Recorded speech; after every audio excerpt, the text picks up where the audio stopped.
Sa series na experiment ni Harry Harlow na isang American psychologist, iwinalay niya sa ina mga baby rhesus monkey na 95% match sa DNA ng tao. Kinulong sa kwarto ang dalawang peking unggoy kasama sila. Yung isang unggoy, sinuotan ng wireframe at pinahawak ng milk bottle. Yung isa naman, binalot ng malambot na tela. Wala yung hawak na milk bottle. Sino ngayon sa dalawang unggoy ang lalapitan ng mga baby rhesus?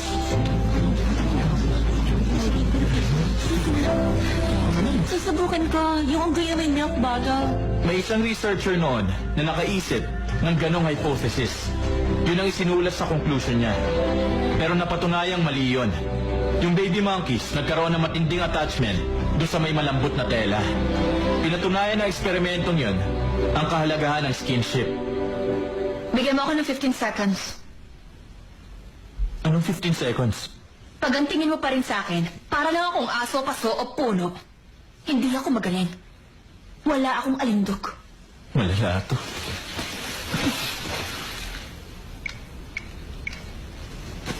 Okay. Game.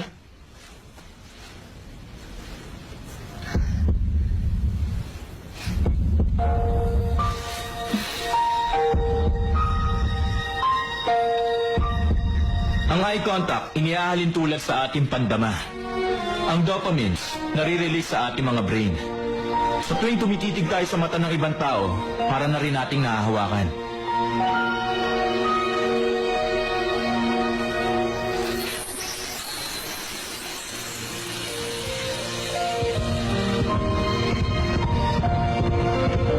Pag nakikipaghalikan, nadodoble ang bilis ng tibok ng puso natin. Ang oxygen intake, tumataas na mahigit pa sa 20 doble.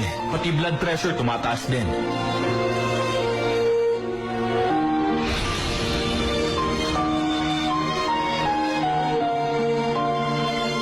Hindi ka makakahinga para nakikipagkarera ang puso mo. Gagaan ang pakiramdam mo, kaya maluloko ka. Iisipin mo tuloy na in love ka. Pero ang lahat ng ito, epekto lang ng skinship. Dinadaya ka ng hormones mo. Yun ang hindi dapat paniwalaan.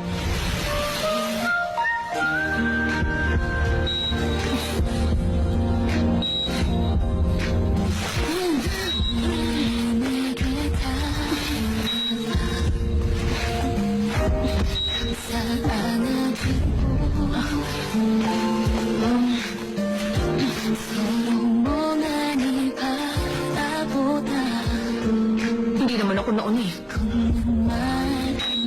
Siguro, normal lang yun. Matatanda na kami.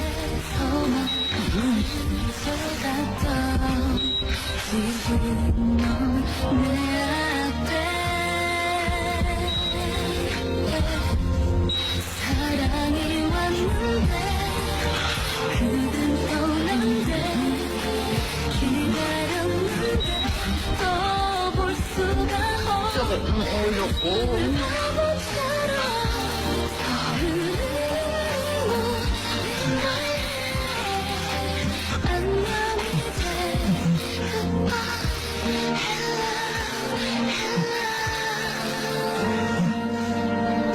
Manager daw?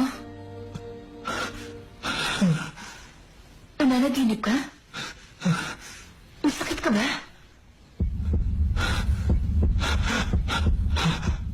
Huwag mo ko hawakan. Ano ka?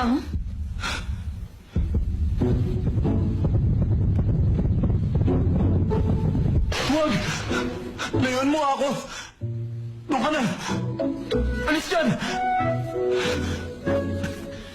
Kailangan, hindi ka magpaloko. Ang mabilis na tibok ng puso at ang pagiging in love, para sa akin, magkaiba. Mr. Mateo, taga-Yongyong pupulis ako.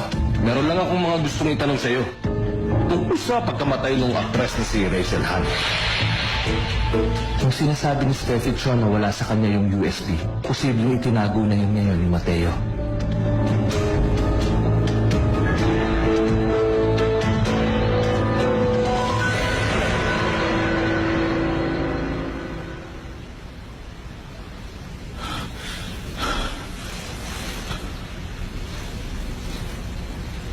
Ang weirdo talaga niya. Biro mo matapos akong halikan. Bigla na lang nagkasakit? Ano yun? Puno ako ng virus sa bibig?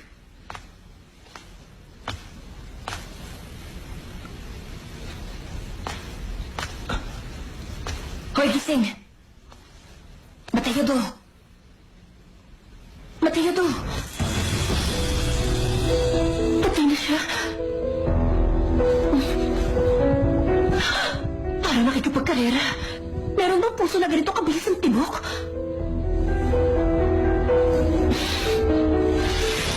Ako po! Okay ka lang? Akala ko patay ka na eh. Doon ka na. Aalis tayo. Dadalhin kita sa ospital. Pwede na magprito na ito sa ulo mo. Ang taas ng lagnat mo. Halika na. Layuan mo ako. Bakit? Ano bang problema mo? Sumagot ka nga.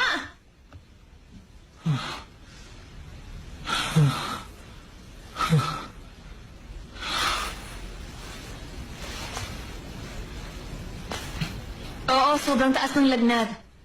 Anong temperature? Mga 50 siguro. Grabe ka naman, OA ka. Eh, di patay na yan. Huwag ka nang magbiro. Seryosong usapan to. Pwede ba umayos ka? Sobrang init kasi ng katawan niya. Natatakot na ako. Ayaw pa magpadala sa ospital. Sino ba yan? Huwag mo nang tanungin. Ano ang gagawin ko? Sanay ka dito dahil 3 ang pamangkin mo. Oo na. Ang pinakamabisang gamot sa lagnat. Ano? Hubaran mo. Kailangan pang hubaran?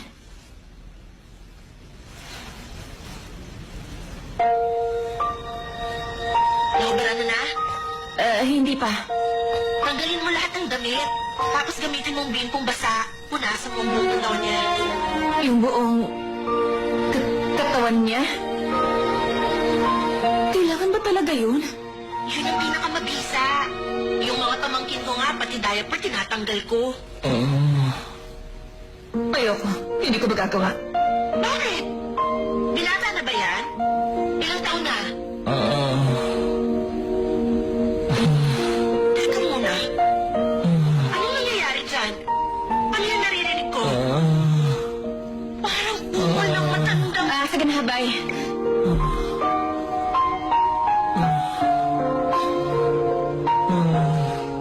Tama. Kailangan ko siyang mailigtas.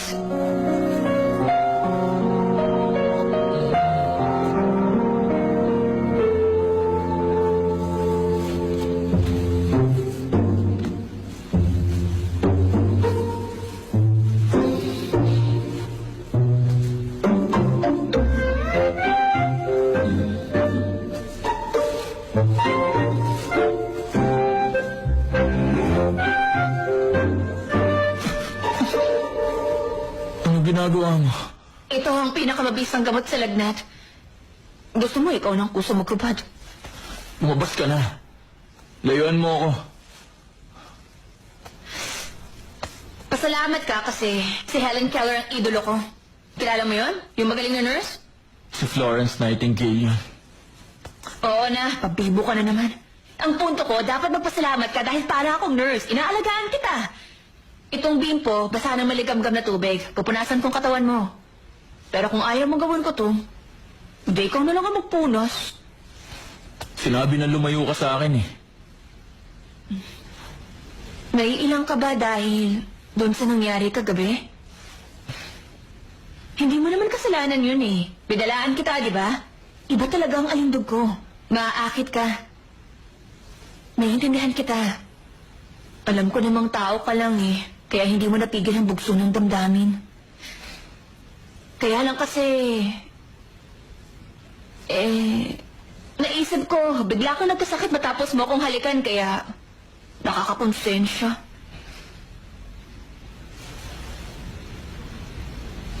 Hindi kaya...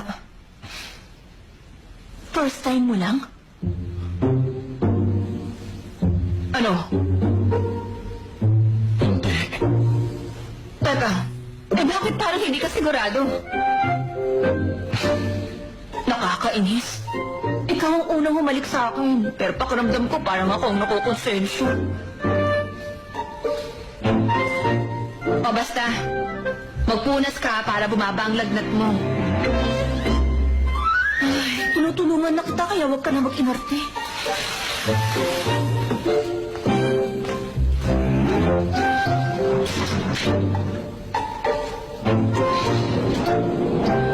Ay, ang ginaw.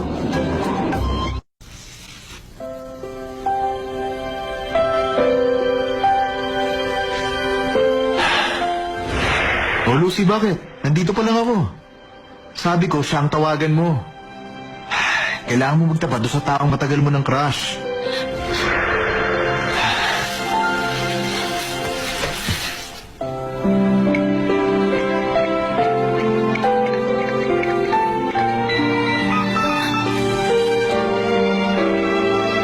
Tulog ka na ba?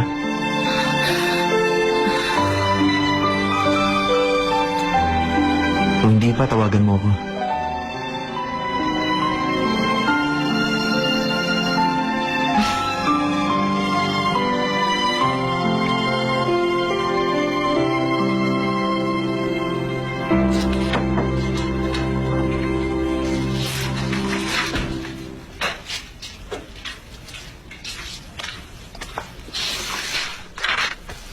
Oh, bakit? Peter, may tatanong lang ako sa'yo. Ano? Yun bang lalaki na nasa CCTV recording? Yun ba si Mateo do? Ilang taon na siya? Balita ko, professor siya. Anong trabaho niya dati? At saka, alam mo ba kung meron siyang kapatid na lalaki? Yung parang kakambal niya? O kaya meron kaya siyang kuya? Bakit mo ba gustong malaman? Anong relasyon niya kay Steffi? Meron kaya? Ano balita dun sa kaso? Ikaw ang best friend ni Steffi, di ba?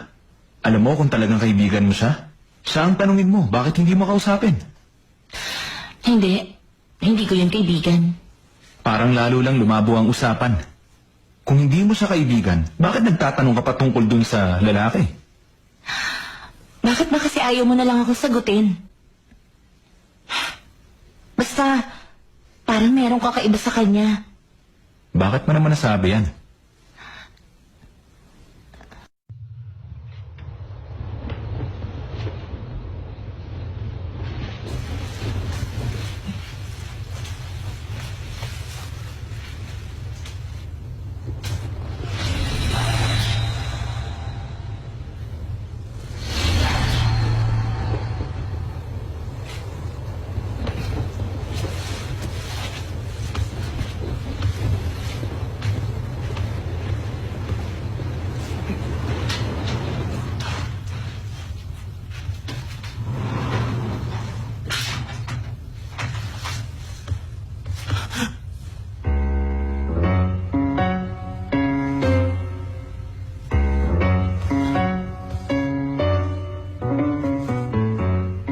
Ano bang ginagawa mo dyan? Uy, gising ka na? Magaling ka na ba? Alam mo, nag-aalala ako sa'yo kaya ayoko umalis sa tabi mo. Nung binuksan ko yung bintana, gininaw naman ako. Kaya nandito ako. Bakit ganito? Bakit ayaw mabuksan? Okay na ako, labas ka na. Excuse me? Ulitin mo nga yung sinabi mo. Okay ka na kaya lumabas na ako? Nagkamali ba ako ng tinig? O nasiraan ka na ng bait dahil sa lagnat? Ang sama mo naman! Matapos kitang bantayan magdamag, basta mo na lang akong palalayasan dito sa kwarto mo? Magaling ka na ba talaga kaya nagagawa mo na magtaray? Ha? Ba't ba ayaw mabuksan ito? Pwede ba manahimik ka na? Yung zipper nitong sleeping bag, sira na. Buksan mo nga mula dyan sa labas. Para hindi ako maasar sa'yo, diyan ka na lang. Ano? Hoy, nagpapatawa ka ba? Buksan mo na, dali! Ano ka ba? Bilis na! Nakakasal ka naman eh! Mateo to! Hoy!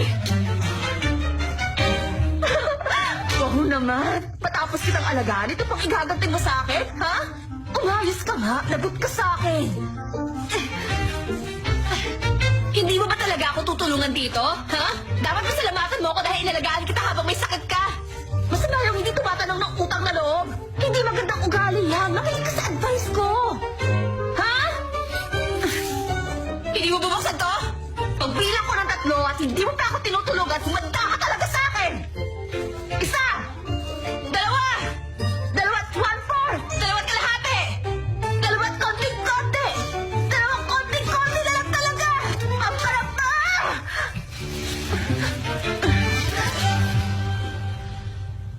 ko, masakit na. Buksan mo na kasi ito. Han! Iba pa mo ako! Saan ba ako dadalhin? Ha?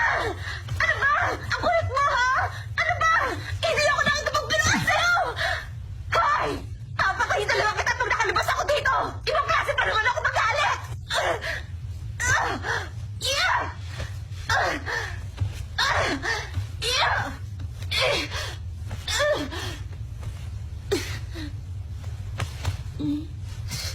Hindi ba niya naisip na nainis na ako nung hinalikan niya ako? Inuubos siya talagang pasensya ko. Sa bahay ka talaga, napakasama mo, para kang maligno!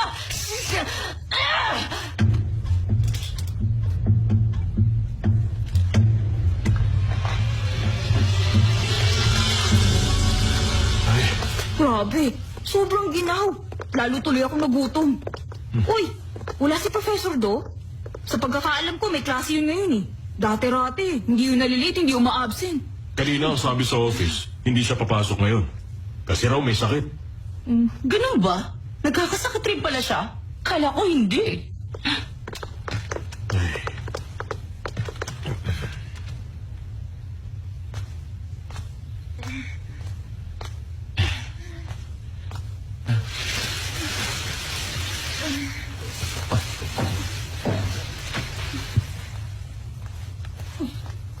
Hoy, sino ka?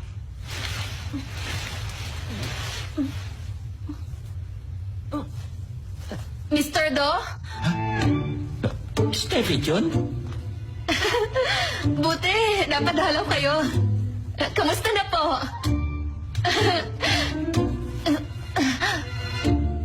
Good morning po. Magandang araw po sa inyo. Hi, good morning din sa'yo. Mr. Do?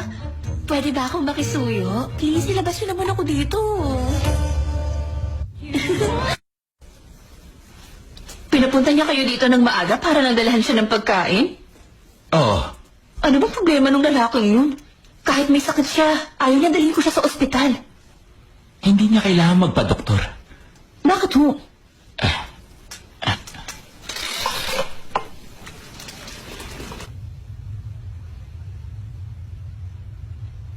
Kumain ka naman kahit konti lang.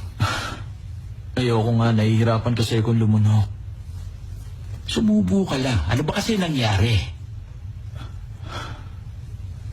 Nagkaganyan ka nung nagtrabaho ka sa bangko. 30 taon na nakakalipas. Di ba dun mo nga ako unang nakilala? Naalala ko, meron dong isang taong nagalit sa'yo, kaya dinuruan ng kape mo. Nung inumin mo, bigla kang nahilo. Nagkasakit ka, nakahiga ka ng 1 linggo. Si Gilbert, Min. Yung itsura ng walang iyang yun, hindi ko makakalimutan. Naalala ko pa pagkatapos ng pangyayaring yun, hindi ka na uli kumain ng may kasabay. Hindi ka ba sumabay ng pagkain doon kay Steffi? Sumabay? Pero teka, di ba dati naman sinabayan mo rin ako sa pagkain? Wala naman nangyari sa'yo. Ano kaya ang dahilan ng pagkakasakit mo ngayon? Oh, sandali. Tama kaya ang naisip ko? Tama kaya ako? Ano? Gusto ko na magpahinga. Bakit hindi mo pinigilan? Para lang dun, magbubuwis ka ng buhay. Matulog ka na nga. Kung kailan paalis ka na, saka pa nangyari yung ganyan. Nakakalungkot naman. Sabihin mo nga sa akin, hindi ba pwedeng huwag ka na lang umalis?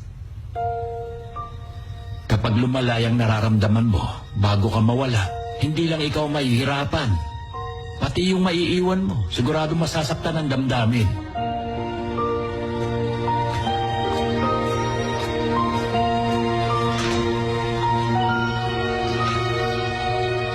Ganito pala dito.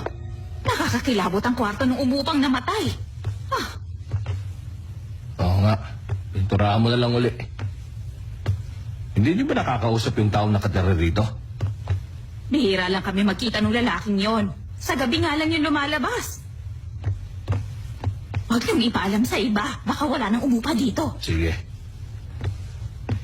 Hanip talaga, parang baliw na baliw yung kay Rachel Han. Detective Park, Bakit?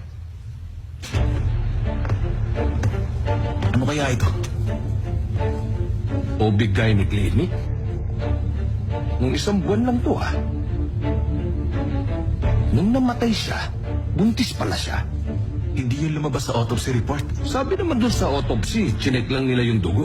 Pag hindi malaki ang tiyan, hindi na inaalam ng autopsy kung buntis ang biktima. Saka interesado lang silang malaman kung suicide nga o homicide. Yung mga ibang detalye, pinabaliwala na nila.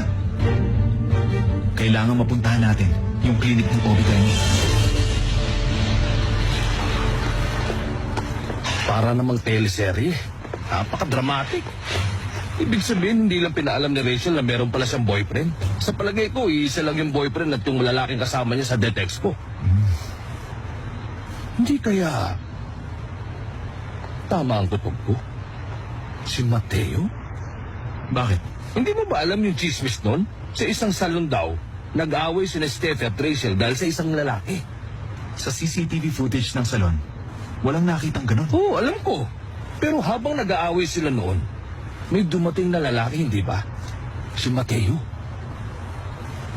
Makinig ka. Tingnan mo kung tama ang kutob ko, ha? Nagkagustuhan sila Mateo at Steffi Chon dahil magkapitbahay sila. Pero hindi nagtagal, nangaliwa si Mateo at si Rachel hanang ipinalit. Kumugwapo at napakaraming pera, habulin ng mga babae. Kaya lang, nahuli sila ni Steffi Chon. Baka nagwala si Steffi kaya pinilit niyang papiliin itong si lalaki. Siyempre, si Steffi ang pinili.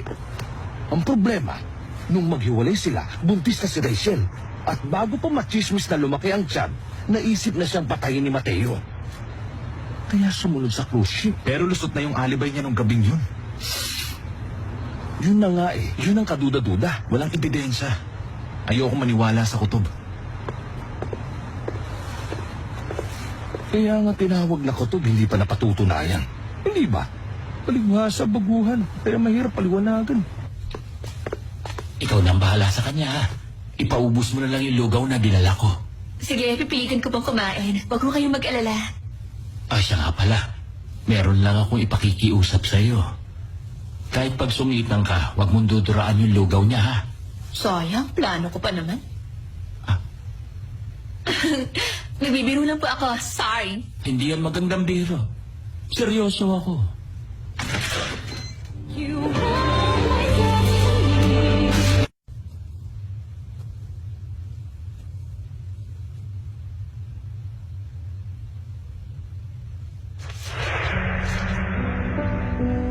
Record ng huling 3 buwan ko sa Earth? Anong ibig sabihin nun? Bakit kumuha ka ng record ng huling 3 buwan mo? May sakit ka ba? Meron ng taning ang buhay mo, ha? Bawal magtanong, di ba? Hindi. Imposible.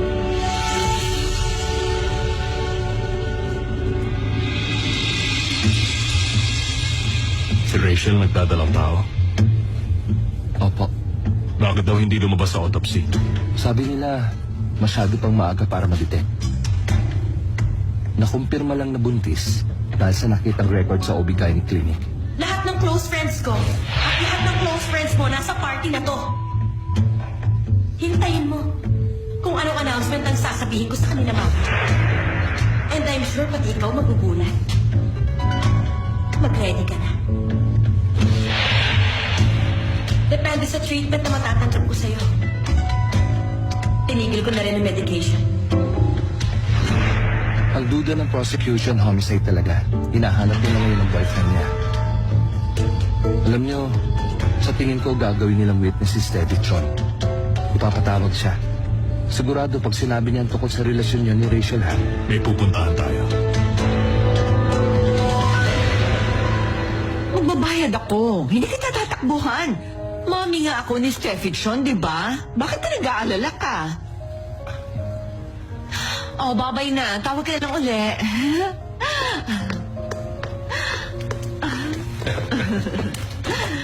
Tagal natin hindi nakita. Oo nga, Mr. CEO. Natatandaan ko, nung mga nakalipas na buwan, lagi kang tumatawag sa amin. Pero bigla akong nalungkot dahil hindi ka na nagpaparamdam. Order tayo ng coffee?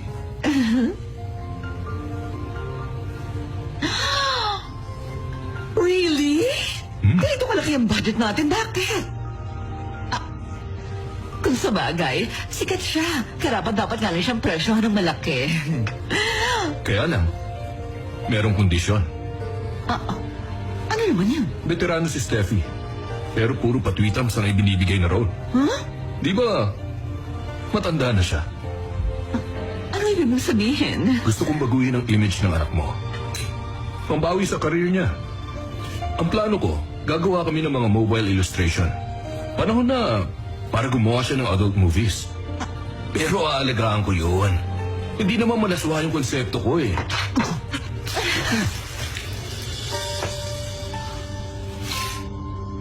Mama! Huwag mo akong matawag-tawag na mama. Wala akong anak na kasing bastos at kasing pangit mo. Umuwi ka na, sabihin mo sa nanay mo, turuan ka ng kagandahang asal. Yan bang natutunan mo sa kanya? Ang yabang mo ah! Kinuhututan mo ang anak mo pero kung magsalita ka para kang mabuting ina. Bakit? Kulang pang halagang yan? Magkano gusto mo? Sige, ibibigay ko! Ha? Alam ko nagpapadagdag ka lang dahil mukha kang pera. Kilala kita. Pati kaluluwa niya binibenta mo para lang yumaman ka. Ano? Dapat nga, pasalamatan mo pa ako. Dahil sa akin, kikita siya uli pero kailangan niya muna maghubad. Pero kung ayaw mo, di huwag na lang. Isip. Laos na siya. Tapos na maliligayang araw mo. Gumising ka na sa katotohanan. Wala ka ng paghuhugutan, kaya mag-isip ka.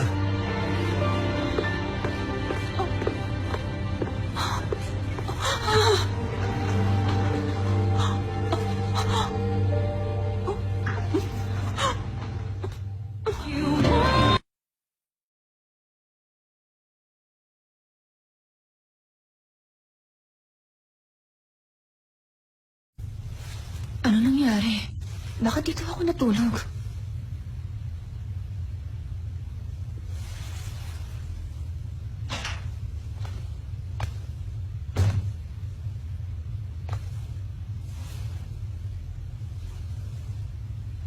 Magaling ka na ba?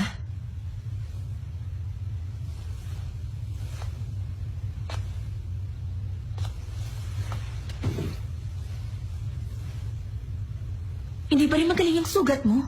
Gaano ba kalalim yan? Pagaling na to.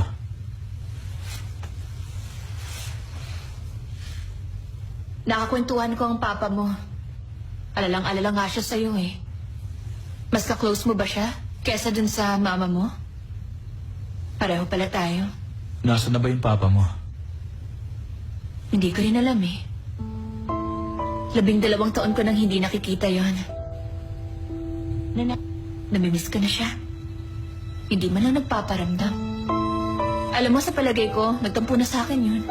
Kasi inaway ko nung huli kami nagkita. Mula sa sisi. Ate, nagugutom na ako. Sila mama at papa. Sawang-sawa na ako, lumayos ka na. Nangangako ako. Aalagaan ko mga bata. Kung gusto mo, dali mo si Yuan. Iwan mo lang sa akin si Steffi.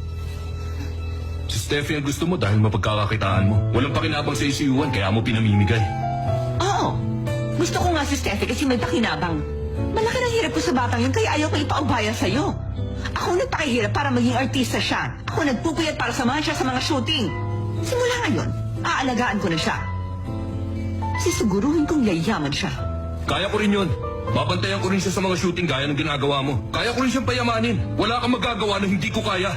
Huwag kang magmalaki. Alam mo ba kung magkano kinikita niya? Di ako papayag na mapasaysa ng ganun-ganun na lang.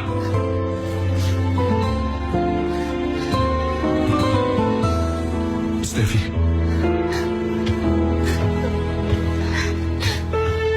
Mali ang pagkakaintindi mo. Huwag kang mag-isip na masama. Huwag niyo ako hawakan!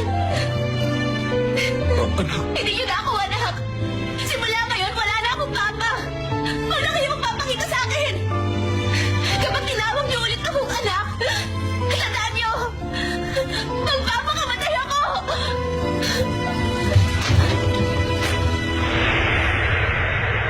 Sa paglipas ng panahon, naintindihan ko na kung bakit niya sinabi ang mga salitang iyon. Alam kong hindi niyo yun sinasadya. Ang ikinasasama lang ng loob ko. Bakit napakaikli ng panahon na pinagsamahan namin ng papa ko? Kung alam pala niya na iiwan niya rin ako, sana hindi na lang niya pinakitang mahal niya ako. Tumakbo ako palabas noon. Habang nasa kalsada, muntik na akong mamatay. Muntik na akong masagasaan ng isang malaking truck. Buti na lang pinagligtas sa akin. Alam mo, para sa akin, misteryo pa rin yun hanggang ngayon. Alam kong isang segundo na lang masasagasaan ako noon. Pero sa isang kisap mata, nailigtas niya ako. Bigla na lang nasa gilid kami ng kalsada. Sino kaya yung taong yun? Hindi ko alam kung tao o multo siya. Parang nga siyang si kamatayan. Kulay itim ang suot. Pag madaldal talaga kung ano-anong pinagsasasabi. O sige, mang-asar ka pa. Ako nga rin hindi makapaniwala. Pero totoo yung mga sinabi ko. Hindi lang ako nakakita, pati si Winston. Matulog ka na. Oh, tumatawag si Jackson? Tawag to ng tawag ito mga nakaraang araw. Oh, bakit biglang nahulog to?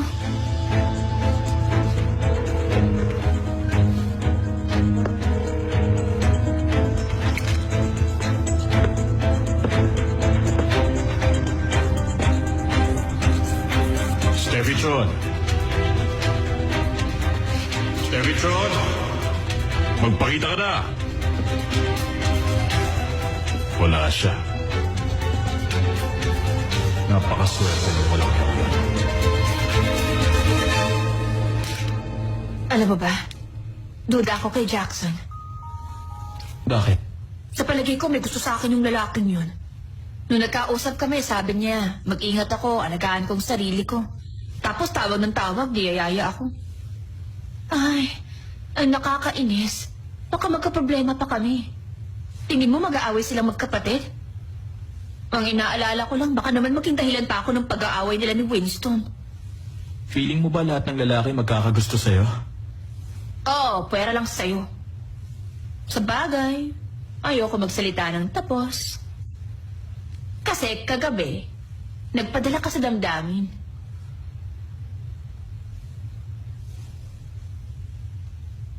Ano ba kasing gusto mo sa babae? Wala akong gusto. Ako sa lalaki? Ang gusto ko, yung hindi ako iiwan kahit anong mangyari. Ayoko ng taong biglang mawawala gaya ng papa ko. Ang gusto ko kasi, nasa tabi ko lang siya habang buhay. Pasado si Winston sa ganong katangian. Bakit? Maaga yung klase ko bukas.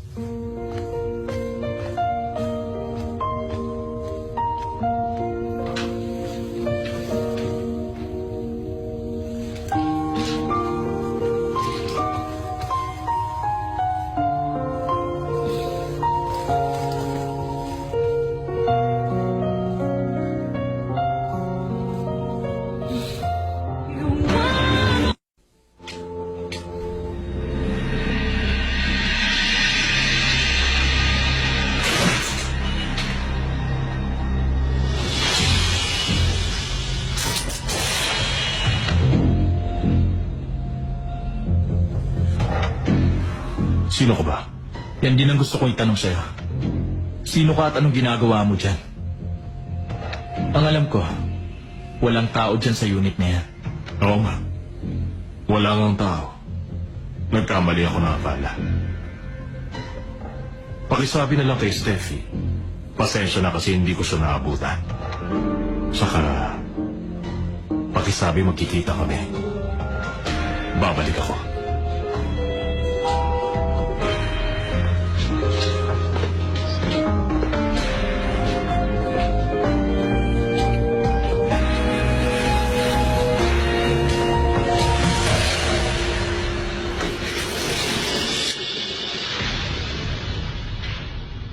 Anong problema?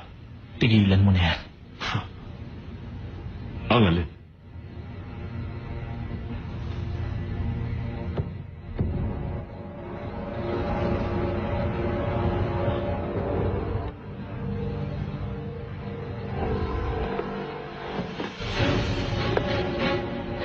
Alam kong nasa iyo. ang USB. Isoli mo na kung ayaw mong madamay kayo ni Steffi Chon.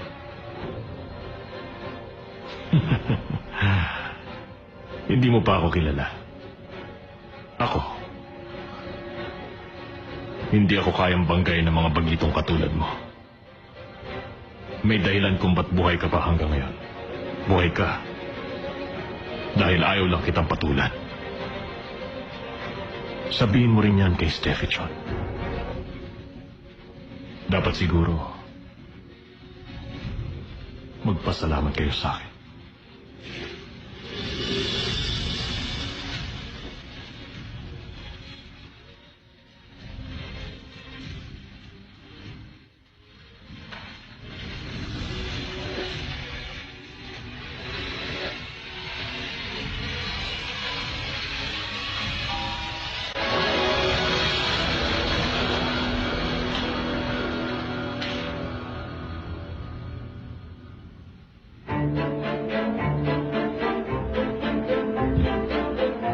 Oras na masaktan si Steffi ng dahil sa'yo.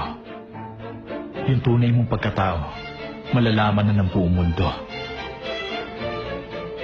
Umanda ka. Hindi kita uurungan. Palalahanin mo, hindi mo pa rin ako lubusang kilala. Tandaan mo to. Kahit kailan, walang maaaring pumatay sa akin.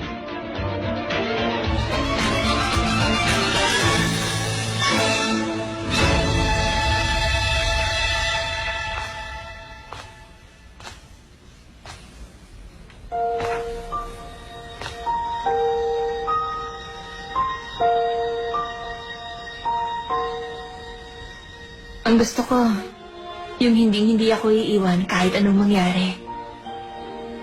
Ayoko ng taong biglang mawawala gaya ng papa ko. Ang gusto ko kasi, nasa tabi ko lang siya habang buhay. Kapag lumala yung nararamdaman mo bago ka mawala, hindi lang ikaw mahihirapan. Pati yung maiiwan mo, siguradong masasaktan ng dandami.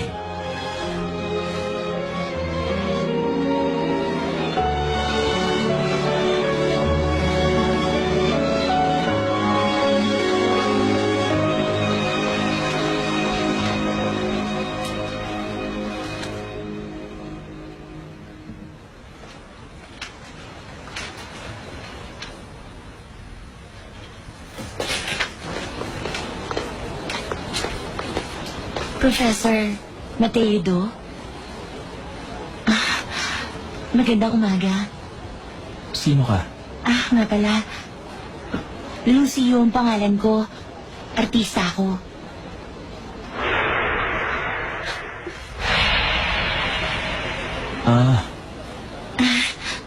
Pasensya ka na kasi inabangan kita rito. Kahit alam ko may klase ka. Ewan ko kung alam mo na. Si Steffi, kaibigan ko. May gusto lang sana ako itanong tungkol sa kanya. Pwede ka bang maabala sandali?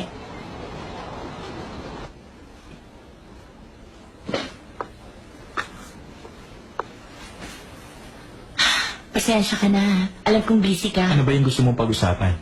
Sa'yo ba? Merong nababanggit si Steffi tungkol sa pagkatao ko. Pangit ang makeup niya. Parang hindi pantay, di ba? Puro utak ang ginagamit niya sa pag-arte. Dapat ginagamitan ng puso. Tawagan ko nga yun para maturuan ko na. Wala akong matandaan. Noong nakausap kami dati, ang dami niyang naikwento tungkol sa'yo. Malaki raw ang naitutulong mo sa kanya. Mukhang maaasahan ka kaya may tiwala siya sa'yo. Alam mo, ang totoo kasi niyan, naging mag-best friend kami simula pa nung middle school. Pero nagkaroon kami ng hindi pagkakaunawaan. Simula nung nangyari yun, napansin ko, iniwasan na niya ako. Gusto ko na sana makipag-ayos sa kanya. Ewan ko lang kung alam mo na ang ugali niya. Alam ko, masungit yan. Kaya mahihirapan ako. Tama ka dyan. Malungkot siya sa pinagdadaanan niya. Kaya gusto ko sanang makatulong. Kaya lang, baka masamain niya ang gagawin ko. Lalong magagalit sa akin yun. Pwede ba akong humingi sa'yo ng pabor? Nag-aalala ako sa kalagayan niya. Gusto kong malaman kung ano mga nangyari sa kanya. Kaso nga lang, hindi naman sasagutin nun ang tawag ko. Para makamusta ko siya, pwede bang ikaw ang tawagan ko? Sige, payag ako.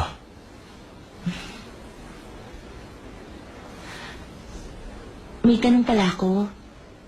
Ito bang si Steffi, kilala mo na noon pa o ngayon mo lang talaga nakilala?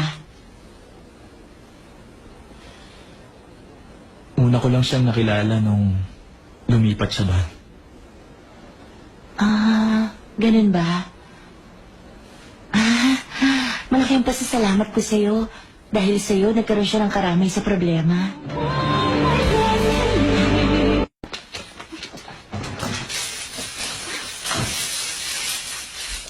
Oh, Miss Steffi. Lagot ka sa lola mo. Sorry na nga eh.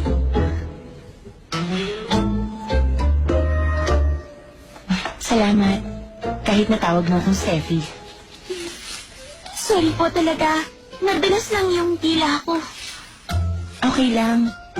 Yun ang nakasanayan niyo dahil matagal niyo na siyang nakatrabaho. Nabigla kayo sa mga nangyari. Mahaba ang pinagsamahan niyo. Kaya alam ko mas gusto niyo siya kaysa sa akin. Hindi naman po. Hindi naman. Isa pa. Sanay kayong katrabaho ang superstar. Sino ba naman ako? Parang ngayon pa lang ako nagsisimula. Mina, Junjun, kung ayaw niyo sa akin, sabihin niyo lang. Hindi naman po sa ganon. Mabait kayo para kayong anghel. Sa totoo lang, mas gusto ko pa kayo kaysa kay Steffi. Masarap kayong kasama. Kaya masaya ako. Talaga? Totoo po. Ganon ka rin ba? Ay, siyempre naman. Mas gusto kita.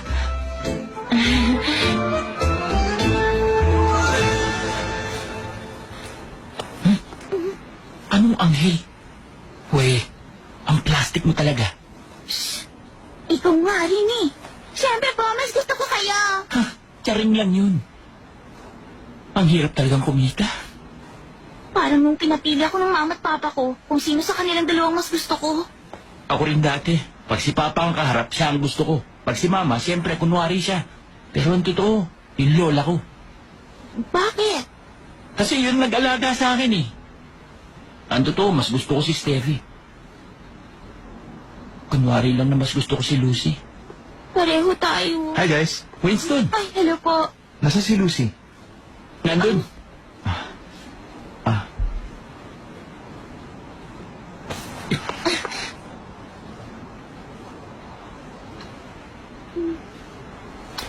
Sorry, Direk. Nagpas ako sa marking. Okay lang. Take ulit tayo, ha? Ready? Action!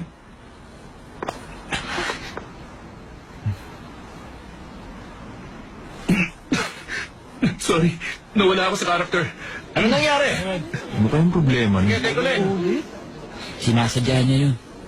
Ganyan siya lagi pag kissing scene. Pare, mas gusto ko si Lucy kaysa kay Steffi. Sexy na, mabait pa. Ay, nananadya ka? Oh, Lucy! Napagod ka ba? Giniginaw ka?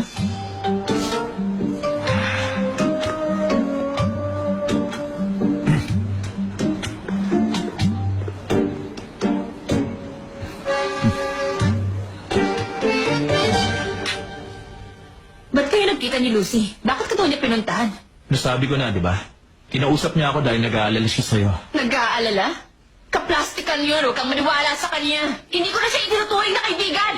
Ang kapal naman pala talaga ng mukha niya eh. Ano bang gusto niyang palabasin? Nagbabait-baitan siya? Inaalam niya kung sinabi na ang buhay ko dahil gusto niya akong pagtawanan? Sabi mo kaibigan mo yan. Dati yon, hindi na ngayon. Mukha naman siyang mabait eh. Ano yan, pinagtatanggol mo pa siya? Sa akin ka makampi o sa kanya? Wala akong pinakampihan sa inyo. Bakit wala? Hindi mo ba alam na meron akong dahilan kaya kinabubuhian ko yung babaeng yon? Alam ko, lahat na nangyayari may dahilan. Meron din dahilan kaya may mga taong hindi makatagal dyan sa ugali mo. Ano? Ibig mong sabihin? Ako bang dapat sisihin? Bago ka magalit sa mga taong ayaw kang kampihan, isipin mo muna ang dahilan kung bakit hindi nila magawang piliin ka. Ikaw rin ang may kasalanan, kaya malungkot ka. Hindi ako malungkot. Sino may sabi niya sa'yo? Kung hindi, bakit nandito ka? Imbis na sa mga kamag-anak o kaibigan mo, bakit nakikituloy ka sa taong hindi mo kilala? Umaasa ka sa akin dahil malungkot ka. Walang dumadamay sa'yo. Wala ka ibang matatakbuhan. Lumayas ka! Bakit? Bahay ko kaya to? Tumigil ka na! Naiinis na ako sa'yo!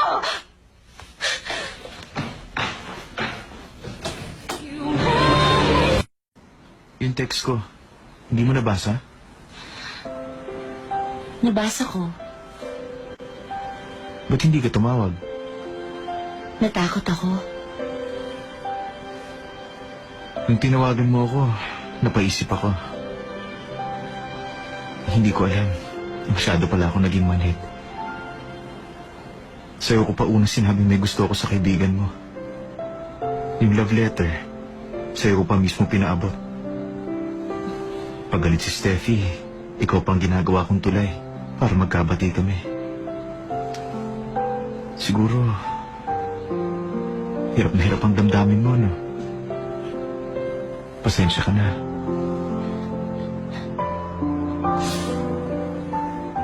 Kaya lang, paulit-ulit kitang masasaktan. Alam ko kung gaano kahirap magmahal ng isang taong alam mong ayaw naman sa'yo. Yung kahit na mahalin mo ng tapat, hindi susuklihan ang pag-ibig mo.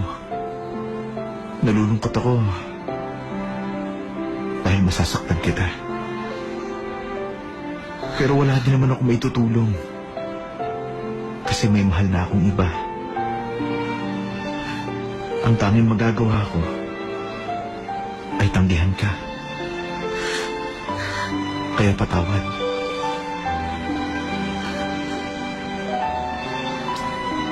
Sana wag mo akong iwasan. Kasi ayoko mawala ka sa akin bilang kaibigan.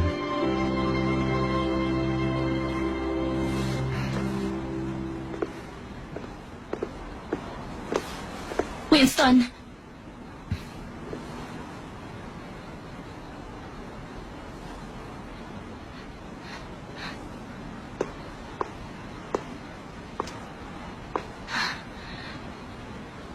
Yung kapitbahay ni Steffi na si Mateo do. Hindi mo ba natatandaan? Anong ibig mo sabihin?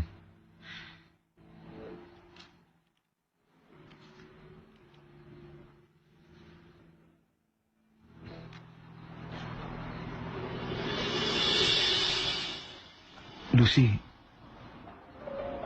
sino to?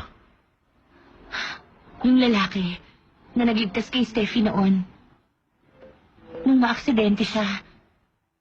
Di ba sabi ko nakita na? Kuha yan ng gabing yun. Hindi mo namumukhaan? Yan din yung lalaki na kasama ngayon ni Steffi. Imposible. 12 taon nang ang nakalilipas. Ganun pa rin ang mukha niya. Diyan din ako nagtataka. Pero tingin ko, ang mahalaga nalaman na natin na yung lalaking yun dumating ulit ngayon sa buhay ni Steffi. Isa pa, hindi pa niya alam na yan yung lalaki na hinahanap niya noon.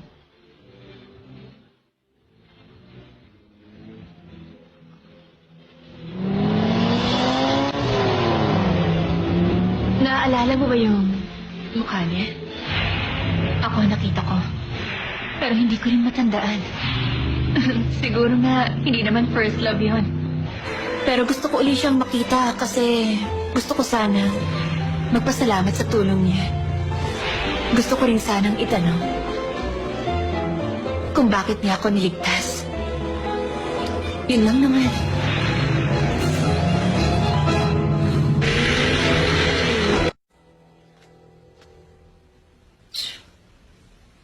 Akala ko ba ayaw niyong umalis? Ay, nakakagutom.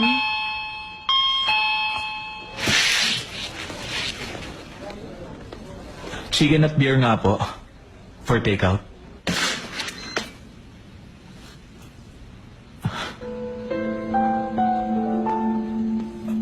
Anong ginagawa mo dyan? Bakit nasa bahay ka ng lalaking yun? Nasa si Mateo do. Teka, anong problema? Halika. Halika sabi! Bitawan mo nga ako! Wala akong matuluyan kaya nandito ako! Pagkagaling ko sa ospital, meron ng gulo sa loob ng bahay ko. Natakot ako kaya... Dito ako tumakbo. Bakit dito? Ba't di sa hotel o kaya sa mama mo? Ayoko pumunta sa mama ko. Ayoko ni mag-hotel. Sama na ako sa intriga. Ayoko rin nandito ka. Gusto ko doon ka na lang sa bahay namin. Bakit ka ba nagkagaling? Kung wala ka ibang matutuluyan, ibibili kita ng bahay. Ayoko nandito ka. Ihaharap kita ng malilipatan. Winston, puminahon ka nga. Sa Songpyong, may bakasyonan kami. Maraming security guard doon. Meron pang personal chef. Doon muna tayo. Sasamahan kita. Halika na. Alam kong pagod ka na. Kaya, magpahinga ka doon. Mag-relax ka.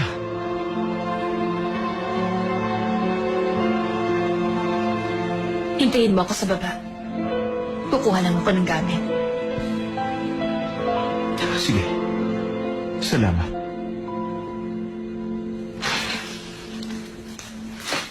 Promise. Pag wala na ako, siguradong mamimiss mo ko ng todo-todo.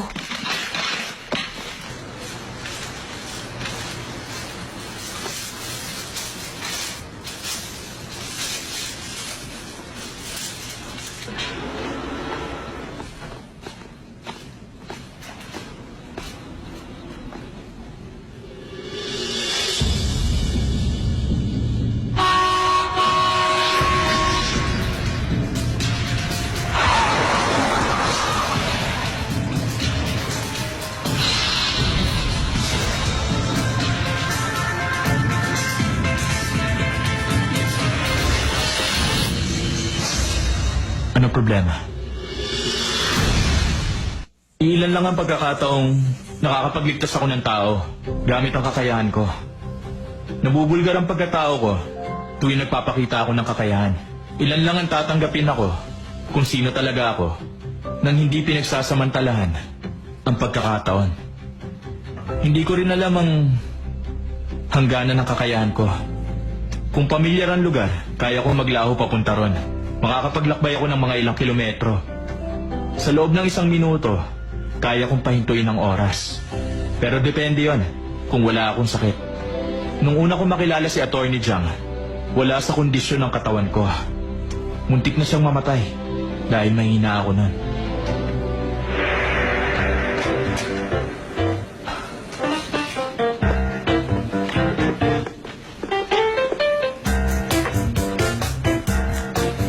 Magkape ka muna. Gilbert, eh?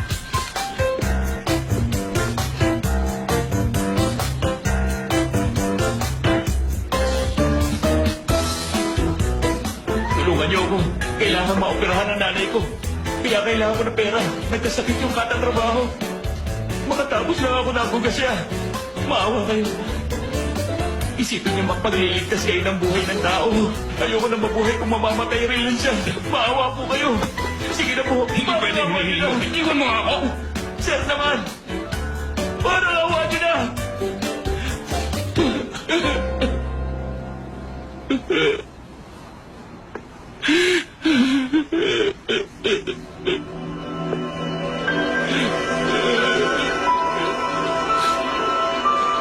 Sandali!